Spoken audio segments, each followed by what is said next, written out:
maman sociale MK officiel. Lelo toyeli bino recette na biso ya steak de bœuf. Donc on kosalela deux possibilités. Possibilité liboso to kosalela soki ozali na kikalungu o ezali okotia même na makala to na réchaud, mais kikalungu o eza spécialement pour na kosalela kotumba. À part ça, vous allez prendre la plaque électrique pour que ça là.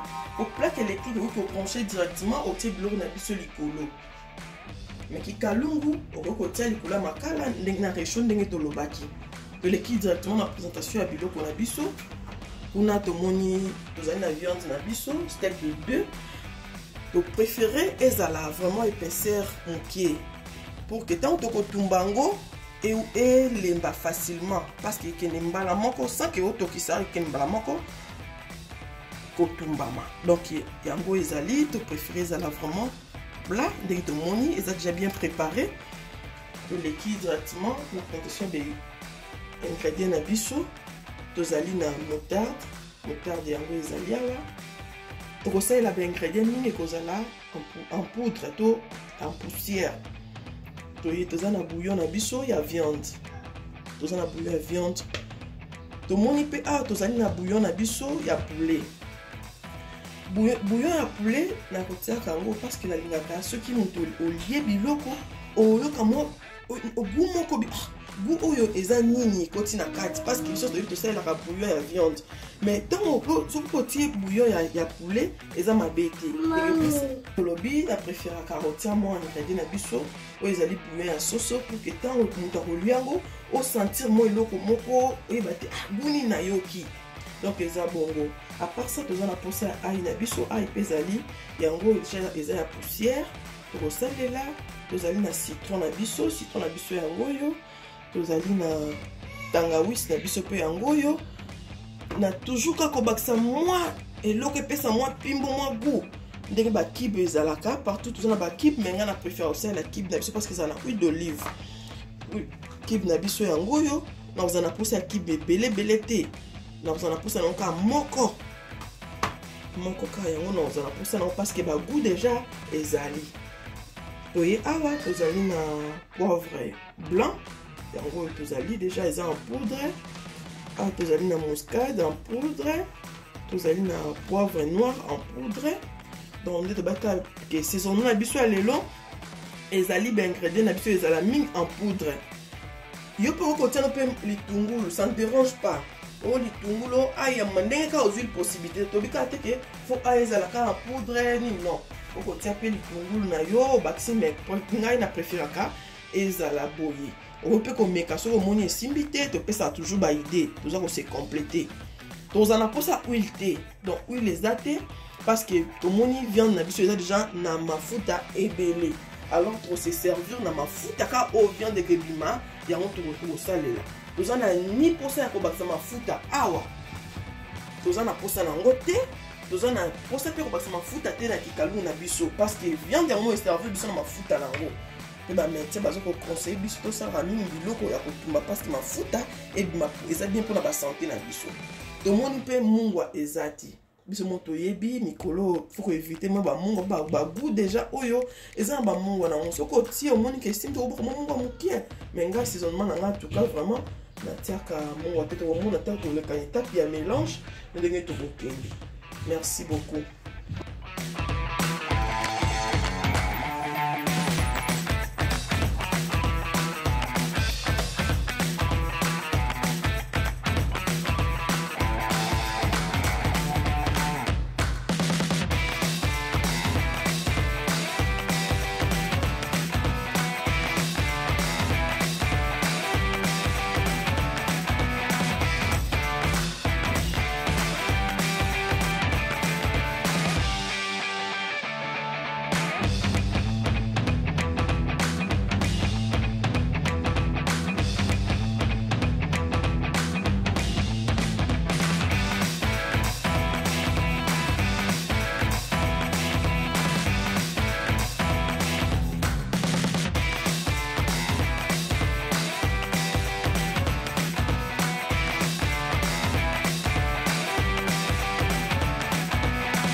bandeko na biso ndenge tolakaki ke tokendaki na pause le temps qui est biloko na biso saisonnement ngo ekota tosali presque 2 heures ya kozela ke saisonnement ekota siko tozongeli bino to continuer tolobaki ke tozotumba tokosalela grille tobaki électrique yango tozosalela na chauffaki moto na chauffe moto na ngai na 5 lokola nina banda na kokitisa moto parce que ekene malema na seko moto eza makasi ekozika biloko ebeli te omona na kati makila non ebeli te biloko eziki donc tokitisa moto na biso tobanda na 3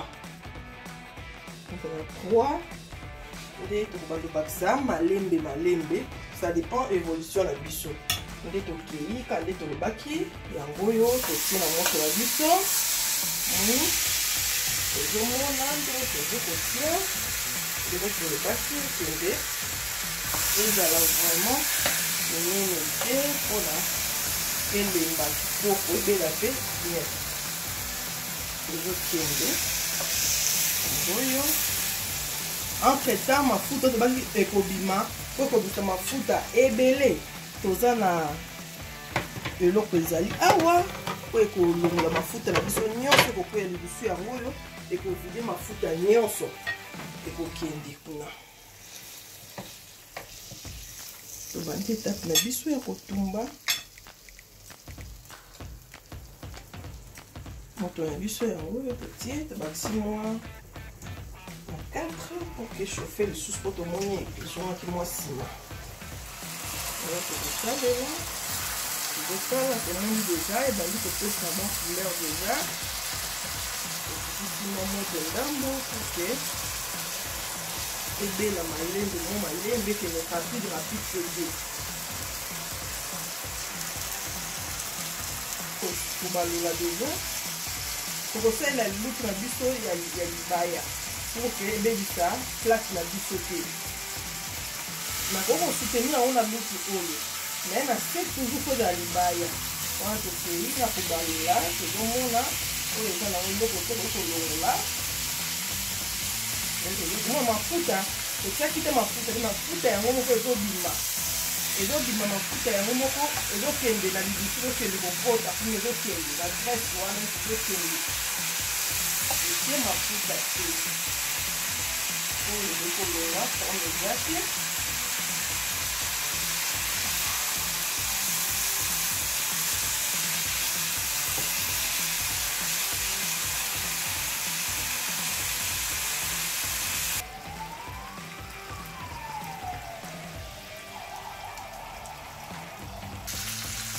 tomoni awa viande na biso eza ebeli tokolongola tokotia na sani ekomi deja prêt mpona kolia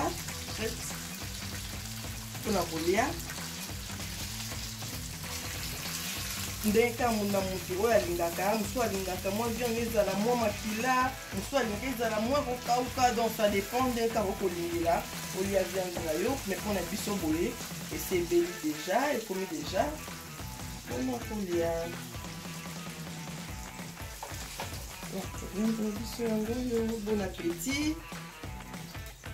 bon appétit na biso nyonso bino nyonso balangi na biso ya mama social RK bosabone massivement boyele bavideo bosala biso bien bopartage merci beaucoup nzambe apambola bino apambola mpe na biso elongo tokutani na mbala oyo koya bye.